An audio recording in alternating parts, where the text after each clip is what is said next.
नमस्कार। आज हम लोग बात करने वाले हैं रशिया और यूक्रेन के बारे में। बट आज मैं वो चीज़ आपको नहीं बताऊंगा जो बाकी के यूट्यूबर्स आपको बता रहे हैं, और उसके बाद मैं आपका एक कन्फ्यूज़न दूर करूंगा कि आपको रशिया को सपोर्ट करना है या फिर यूक्रेन को सपोर्ट करना है। क्योंकि बहुत सारे लोग कन्फ्यूज़न में है कि हमें रशिया को सपोर्ट करना है या फिर यूक्रेन को सपोर्ट करना है। अगर रशिया और यूक्रेन का कन्फ्लिक्ट मैं आपको नटशल में समझाऊँ तो यूक्रेन नाटो को ज्वाइन करना चाहता था। नाटो क्या है? नाटो कुछ यूरोपियन कंट्रीज का एक ग्रुप है। तो ये जो नाटो ग्रुप है उसको इन्फ्लुएंस करता है यूएसए नाटो को अपने तरीके से चलाने की कोशिश करता है, क्योंकि ऑब्वियसली यूएसए एक सुपर पावर है।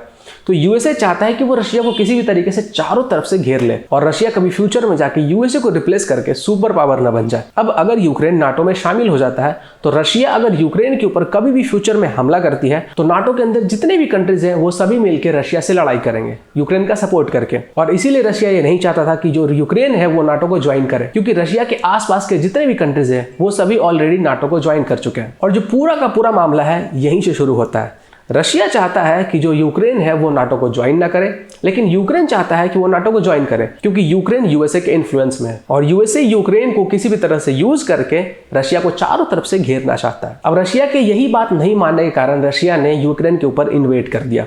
रशिया ने अपने मिलिट्री ट्रूप्स को यूक्रेन के अंदर भेज दिया।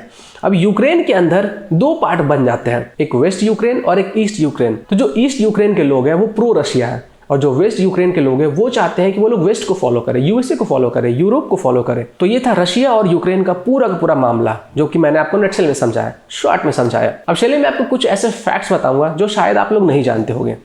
आपके मन में ये कंफ्यूजन होगा कि मैं रशिया को सपोर्ट करूं या फिर यूक्रेन को सपोर्ट करूं। अगर इंडिया रशिया को सपोर्ट करता है तो यूएसए इंडिया से नाखुश हो जाएगा, क्योंकि यूएसए चाहता है कि रशिया यूक्रेन के ऊपर इन्वेड ना करे और यूक्रेन नाटो में शामिल हो जाए।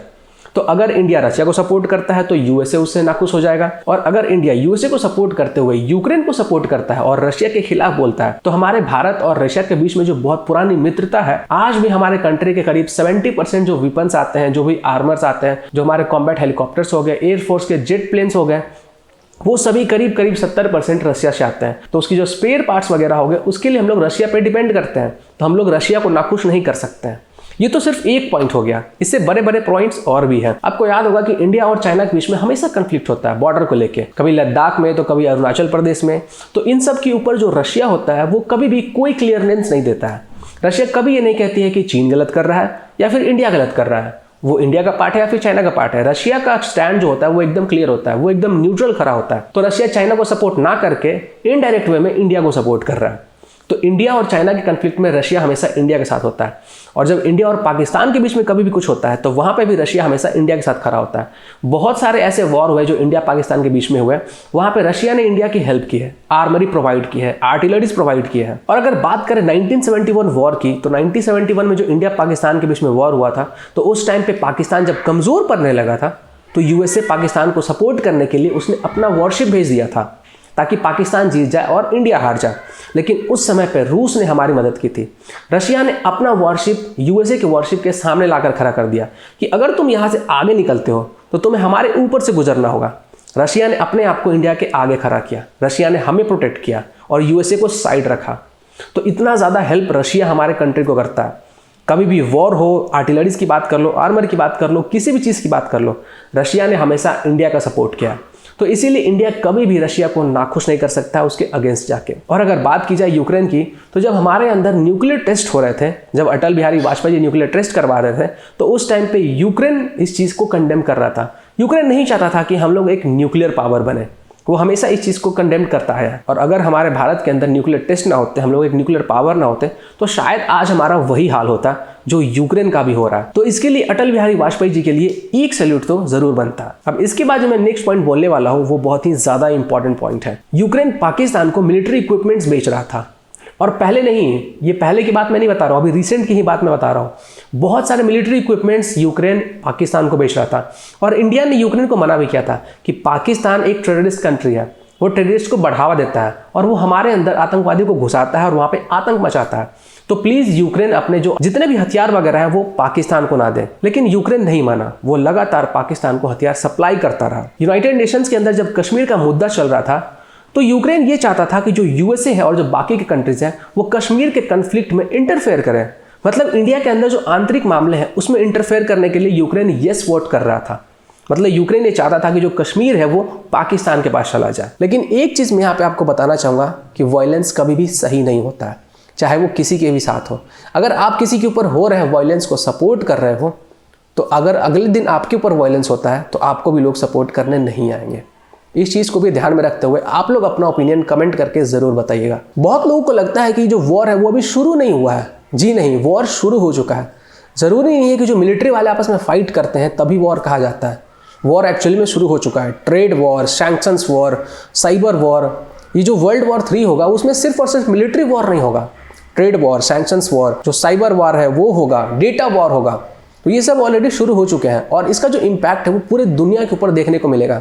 अगर यहाँ पे रशिया और यूक्रेन के बीच में लड़ाई चल रहा है, वॉर चल रहा है, तो इसका इम्पैक्ट पूरे दुनिया के ऊपर होगा। आप देख सकते हो कैसे क्रिप्टो करेंसीज डाउन जा रहे हैं, स्टॉक मार्केट डाउन जा रहे हैं और जो प्राइसेस हो गए ऑयल के, गैस के, वो भी ऊपर जाने वाले हैं। तो अब देखना ये है कि ये जो वॉर है वो कितने दिनों तक चलता है। तो एक तरफ यूक्रेन है जिसने कभी भी इंडिया का साथ नहीं दिया और दूसरी तरफ रशिया है जो कि हमेशा शुरुआत से लेकर अभी तक इंडिया का साथ देता आ रहा है और हर एक चीज़ में साथ देता आ रहा है। अब यूक्रेन ये जानता है कि रशिया से उसे कोई भी नहीं बचा सकता है, यहाँ तक कि यूएसए भी नहीं। यूएसए तो खुद भागकर पीछे हट चुका है। जो नाटो के कंट्रीज हैं वो भी सामने नहीं आ रहे हैं, यूनाइटेड नेशंस वाले भी सामने नहीं आ रहे हैं, वो लोग सिर्फ नाम के हैं। तो जो यूक्रेन के एम्बेसडर हैं उन्होंने ये कहा कि इंडिया के जो प्राइम मिनिस्टर है नरेंद्र मोदी जी, वो बहुत ही ज़्यादा पावरफुल लीडर होने के साथ साथ पुतिन के अच्छे फ्रेंड भी हैं। तो उनके अलावा इस वॉर को और कोई भी नहीं रोक सकता है।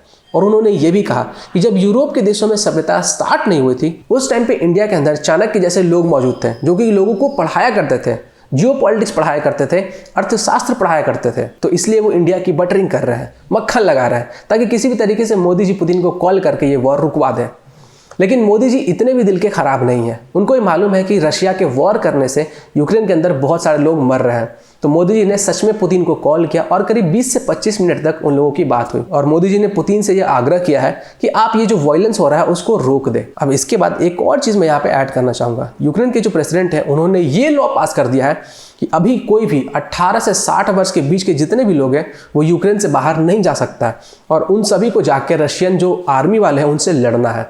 अब इसके कारण जो बच्चे हैं, जो माँ बाप हैं, वो एक दूसरे से बिछड़ते जा रहे हैं और शायद प्रोबेबली वो कभी मिल भी नहीं पाएंगे। तो एक बहुत ही ज़्यादा हार्ट रेंचिंग सिचुएशन है और ये जो चीज़ें देखने को मिल रही है हर जगह मिल रही हैं।